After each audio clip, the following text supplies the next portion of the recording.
ছয়গাঁৱত গ্ৰামীণ চাহাৰাৰ বাৰ্ষিক ক্ৰেতা বিক্ৰেতা সন্মিলন অনুষ্ঠিত।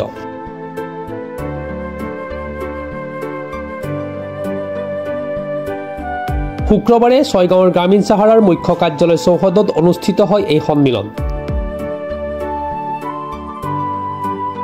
2002 চনৰ পৰাই গ্ৰাম্যাঞ্চলৰ মহিলা, কৃষক তথা শিপিনীৰ সবলীকৰণৰ কামত জড়িত হৈ আছে বেচৰকাৰী সংস্থা গ্ৰামীণ চাহাৰা।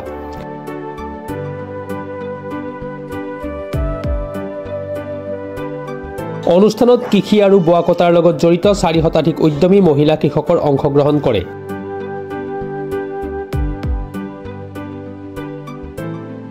কৃষকসকলৰ উৎপাদিত সামগ্ৰী ক্ৰয় বিক্ৰয়ৰ বিভিন্ন দিশ পৰ্যালোচনা কৰাৰ উদ্দেশ্যে ছয়গাঁৱৰ গ্ৰামীণ চাহাৰাৰ মুখ্য কাৰ্যালয় প্ৰাংগণত অনুষ্ঠিত হয় এই সন্মিলন। উদ্যোক্তাসকলে জৈৱিক পদ্ধতিৰে উৎপাদিত কৃষি সামগ্ৰীৰ এখন কৃষি মেলাও অনুষ্ঠিত কৰে।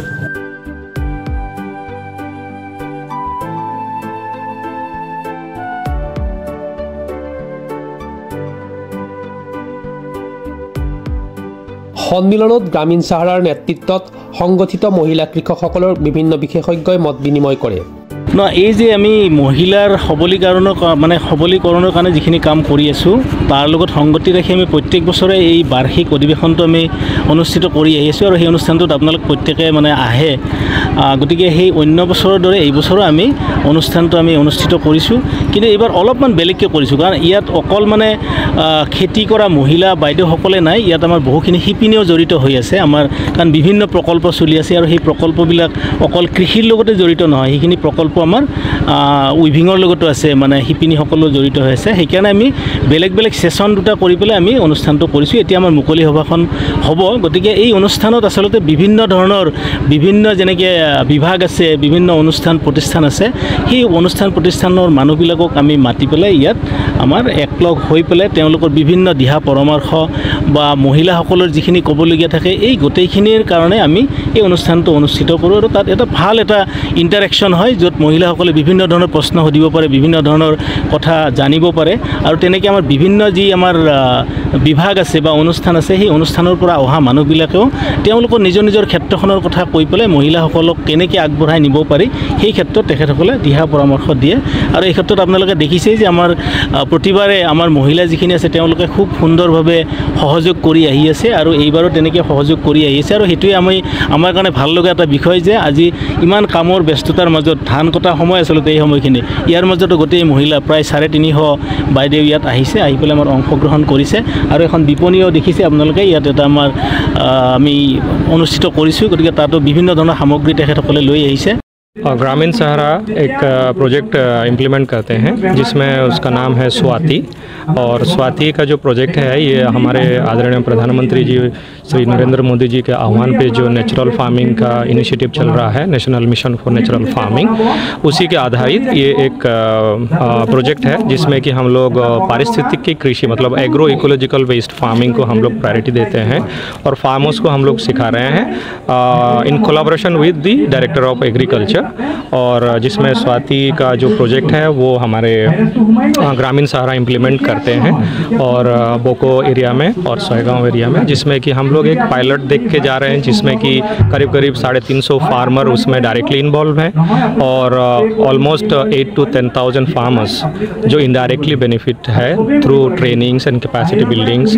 तो उसमें बेसिकली जो है कि हमारा जो तरीका है खेती करने का, एक छोटे किसान कैसे अपनी जो खेती का जो संसाधन है, कंपोनेंट्स है, उसको कैसे स्ट्रेंथन करे और उसको कैसे रिसाइकिल करके रीयूज़ करके अपने फार्मिंग का एक इंटीग्रेटेड फार्मिंग, एक नेचुरल फार्मिंग को डेवलप कर सकता है। और आसाम का एक बहुत बड़ा एसेट है कि जो हमारे फार्मर्स हैं उनका एक बहुत बड़ा चीज़ है कि जो बारी उन्नयन, और बारी का जो आइडेंटिटी है उसको हम कैसे इंटीग्रेट कर सकते हैं। और एक स्मॉल बारी हो पर वो बारी एक रेजिलिएंट बारी हो सकता है, उसका एक हम लोग ने एक टूल जनरेट करके फार्मर्स को हम लोग ने सिखाया कि फार्मर्स उसमें खुद आइडेंटिफाई करता है कि उनके फार्म में बारी में क्या क्या चीज़ है, उससे क्या क्या हो सकता है। जैसे गाय है तो गोबर से गोमूत्र से क्या क्या हम बना सकते हैं, है ना।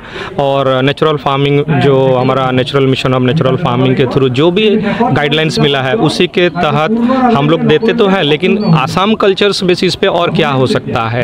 अब एक एग्जांपल दे सकता हूँ, हम लोग एक बायो इंटेंसिव रेज बेड बनाया है जो कि एक बार होता है, उसका कोई स्पेसिफिक साइज़ नहीं होती है, पर हम 6 इंच हाइट करते हैं, पर लंबा जिनके जो जगह है उसी हिसाब से वो लेंथ बना सकते हैं और कितना भी बना सकते हैं।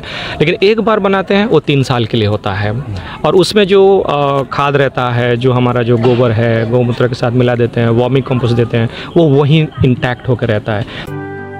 ছয়গাঁৱৰ পৰা Ahmed Ali report, Pratah time digital. Mobile plus physiotherapy wellness and rehabilitation centre দক্ষিণ কামৰূপৰ ব্যৱসায়িক প্ৰাণকেন্দ্ৰ বিজয়নগৰৰ লগতে VIP চক আৰু গুৱাহাটী মালিগাঁও পাণ্ডৱনগৰত থকা তিনিওখন ক্লিনিক বৰ্তমান প্ৰায় 20 বছৰৰ অভিজ্ঞতা পুষ্ট তথা এতিয়ালৈকে প্ৰায় 40,000 ৰোগীক সুস্থ কৰি তোলা ডক্টৰ পল্লৱীনাথৰ তত্ত্বাৱধানত চলি আছে। এই ফিজিওথেৰাপি চেণ্টাৰ তিনিটাত বৰ্তমান অভিজ্ঞ ডক্টৰৰ দ্বাৰা যিকোনো জটিল ফিজিওথেৰাপি চিকিৎসাৰ লগতে যিকোনো ৰোগীৰ ঘৰলৈ গৈ চিকিৎসা সেৱাৰ সুব্যৱস্থাও ৰাখিছে। আমাৰ ঠিকনা mobile plus physiotherapy wellness and rehabilitation centre, opposite Uparhali Bijaynagar SBI branch. আমাৰ VIP চকৰ ঠিকনাটো হ'ল VIP chowk near VIP bus stop, Borjhar, Guwahati. আমাৰ মালিগাঁও ঠিকনাটো হ'ল চেলাছ 360 physiotherapy and rehabilitation centre, Maligaon Pandavnagar, Guwahati 12। আমাৰ যোগাযোগ নম্বৰ হৈছে 8011744696।